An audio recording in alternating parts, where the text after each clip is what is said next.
আসসালামু আলাইকুম সুপ্রিয় শিক্ষার্থীবৃন্দ, আজকে আবার গ্যাসীয় অবস্থা চ্যাপ্টারের খুবই গুরুত্বপূর্ণ কিছু টপিকস নিয়ে হাজির হয়েছি, যেটি তোমাদের একাধারে ইন্টারমিডিয়েট, একাধারে ডিগ্রি ফার্স্ট ইয়ার, একাধারে অনার্স ফার্স্ট ইয়ার এবং নন মেজর ফার্স্ট ইয়ারের মোটামুটি সবগুলো ক্ষেত্রেই কাজে আসবে।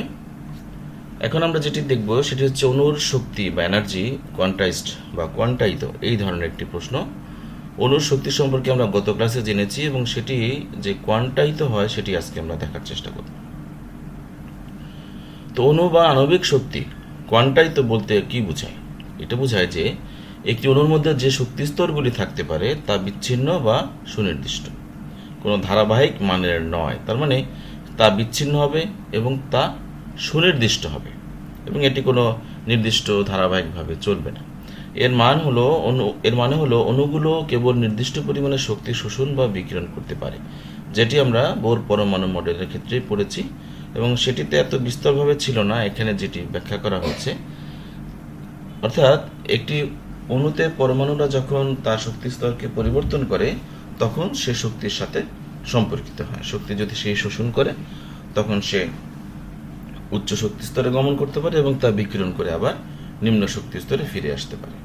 তো পরমাণু বা অণুর অভ্যন্তরে যে শক্তি সেটি নিম্নলিখিত প্রধান তিনটি উপায়ে কোয়ান্টায়িত হতে পারে। কয়টি উপায়? তিনটি উপায়, অর্থাৎ তিনটি উপায়ে তার অভ্যন্তরে যে শক্তি থাকে সেটি কোয়ান্টায়িত হতে পারে। নাম্বার 1, ইলেকট্রনিক শক্তি। একটি পরমাণু নিউক্লিয়াসের চারপাশে ইলেকট্রনগুলোর সজ্জা বা কনফিগারেশন এবং তাদের কক্ষপথের সাথে সম্পর্কিত হয়। তো একটি ইলেকট্রন কেবল নির্দিষ্ট কোয়ান্টায়িত শক্তি স্তরগুলোতেই থাকতে পারে। একটি প্রথম স্তরে ইলেকট্রন চাইলেই চতুর্থ স্তরে গমন করতে পারে না, সে একটা সুনির্দিষ্ট এবং নির্দিষ্ট শক্তির কোয়ান্টায়িত স্তরগুলোতেই থাকতে পারে। 2 নম্বর হচ্ছে কম্পন শক্তি। তো অণুর ভিতরে পরমাণুগুলো নির্দিষ্ট কম্পন পদ্ধতিতে এবং কোয়ান্টায়িত কম্পন শক্তি স্তরগুলোতে স্পন্দিত হতে পারে।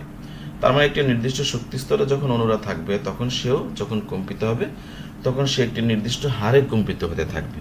কম্পনের মাত্রা প্রথম স্তরে যা দ্বিতীয় বা তৃতীয় স্তরে হয়তো তা হবে না, ভিন্ন হবে। শক্তি ভিন্ন হলে তার শক্তি স্তরের মান ভিন্ন হবে এবং সেক্ষেত্রে তার যে কম্পনের উপায়, কম্পনের ধরন সেটিও পরিবর্তন হবে। তো অণু কম্পনের মাধ্যমে শক্তি শোষণ বা বিকিরণ করলে তা কেবল এইচ নিউ এর গুণিতক হিসেবে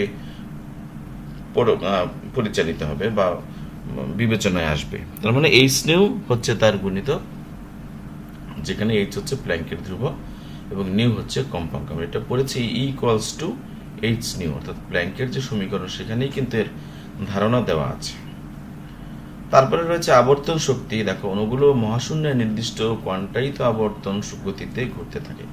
মহাশূন্যে বলতে বোঝাচ্ছে সে অনেক জায়গা যখন পায়, একটি গ্যাসের অণু থেকে অন্য একটি গ্যাসের অণুর যে দূরত্ব সেটি যখন অসীম হয়ে যাবে, অনেক বেশি হয়, তখনও সে কি করে একটা নির্দিষ্ট কোয়ান্টায়িত আবর্তন গতিতে সে ঘুরতে থাকে।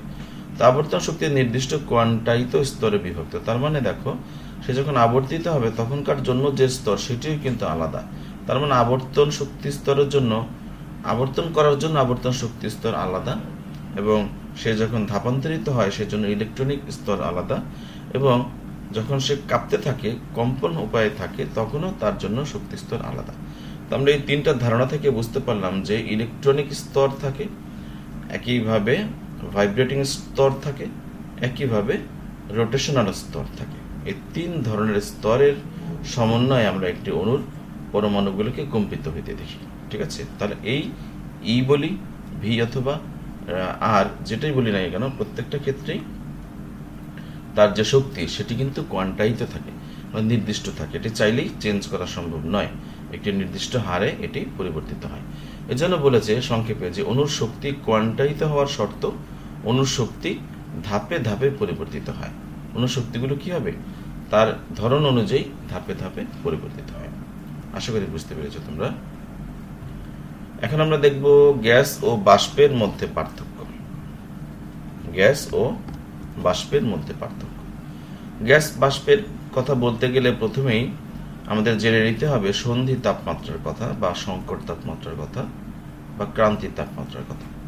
এটি এমন একটি তাপমাত্রা যে তাপমাত্রার উপরে যথেচ্ছ চাপ প্রয়োগ করলেও কোনো গ্যাসকে আমরা তরলে পরিণত করতে পারি না, কিন্তু এই তাপমাত্রার নিচে যদি আমি তাকে চাপ প্রয়োগ করি তাহলে তাকে সহজেই আমরা তরলে পরিণত করতে পারবো। তো পদার্থের যে ভৌত অবস্থায় ন্যূনতম আন্তঃকণা আকর্ষণ বল ও সর্বোচ্চ আন্তঃকণা ফাঁকা স্থান থাকে এবং এই অবস্থায় পদার্থের আয়তন ও আকৃতি নির্দিষ্ট থাকে না, তাকে আমরা বলি গ্যাস। আমরা গ্যাসের ধর্ম জানি, গ্যাসের ভৌত ধর্ম, গ্যাসের যে আকার আকৃতি কিছুই থাকে না, সেটা আগে জেনেছি। কিন্তু বাষ্প সম্পর্কে আমরা অনেক ক্লিয়ার না, আমরা অনেকেই গ্যাস এবং বাষ্পকে মিলিয়ে ফেলি। এই জন্য ওই সন্ধি তাপমাত্রাটাকে আগে বুঝতে হবে, যেটা আমি বলেছি। তো ওই সন্ধি তাপমাত্রার নিচে অবস্থিত গ্যাসীয় অবস্থাকে আমরা বলতে পারবো বাষ্প।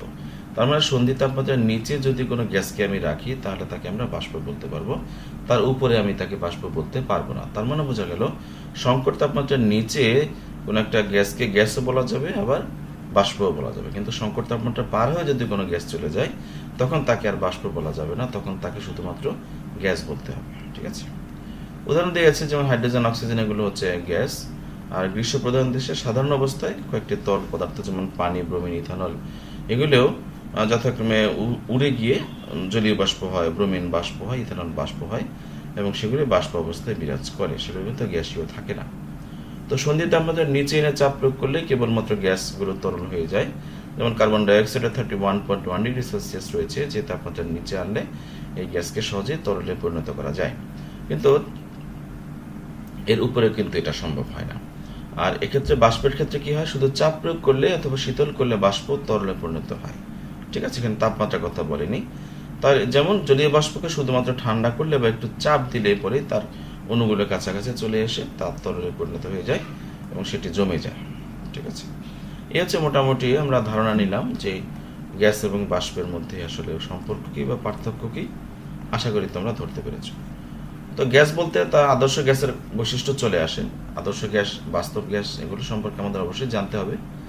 তো আদর্শ গ্যাস আমরা জানি যে আদর্শ গ্যাসের সমীকরণ যে গ্যাস এর সূত্রগুলোর উপর ভিত্তি করে প্রতিষ্ঠিত, যেমন বয়েলের সূত্র, চার্লসের সূত্র, অ্যাভোগাড্রোর সূত্র, এই সূত্রগুলো যারা মেনে চলবে তাদেরকে আমরা বলবো আদর্শ গ্যাস বা আইডিয়াল গ্যাস।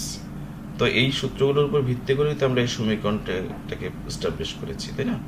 তাহলে আদর্শ গ্যাস কি করবে, সকল তাপমাত্রা চাপে পিভি এনার্জি অর্থাৎ আদর্শ গ্যাস সমীকরণ এটিকে মেনে চলবে।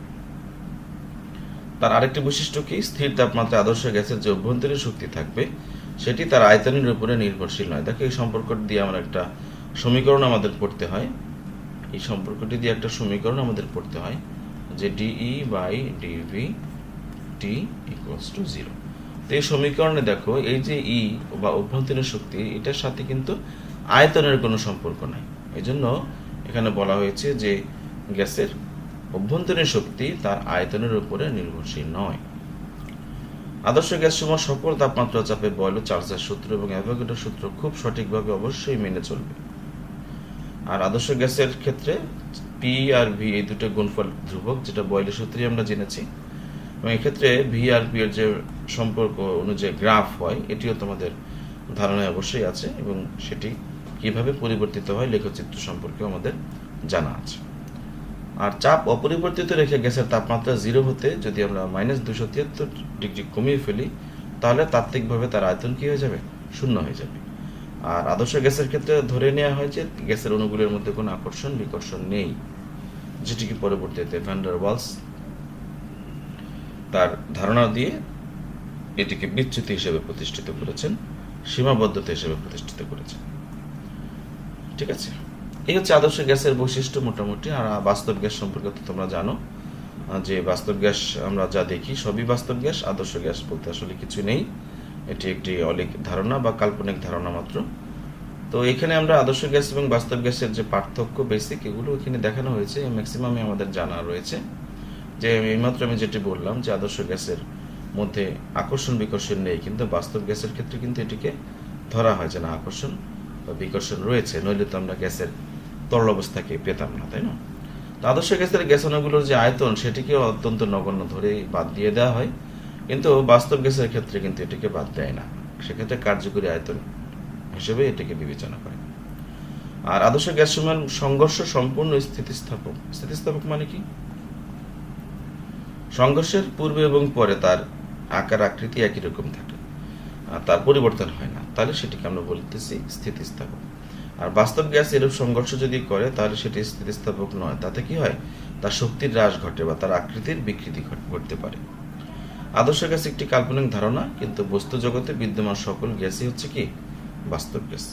ঠিক আছে, এই ছিল আজকের লেকচার, যেখানে আমরা জানতে পারলাম আদর্শ গ্যাস এবং বাস্তব গ্যাসের পার্থক্য, জানতে পারলাম আদর্শ গ্যাসের বৈশিষ্ট্য, এবং আরও জানতে পারলাম গ্যাস এবং বাষ্পের মধ্যে সম্পর্ক এবং পার্থক্য।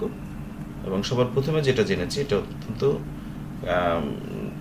বেসিক একটি ধারণা যে অণুর শক্তি কোয়ান্টাইজড হয়। যে কোনো ধরনের শক্তি, 3 ধরনের শক্তি: ইলেকট্রনিক শক্তি, কম্পন শক্তি এবং আবর্তন শক্তি। আশা করি কথাগুলি তোমরা বুঝতে পেরেছ। লেকচারগুলো তোমরা বারবার দেখবে, কোনো ইনকোয়ারি থাকলে আমাকে জানাবে। সবাই ভালো থাকো, আজকে এতটুকুই থাকবে।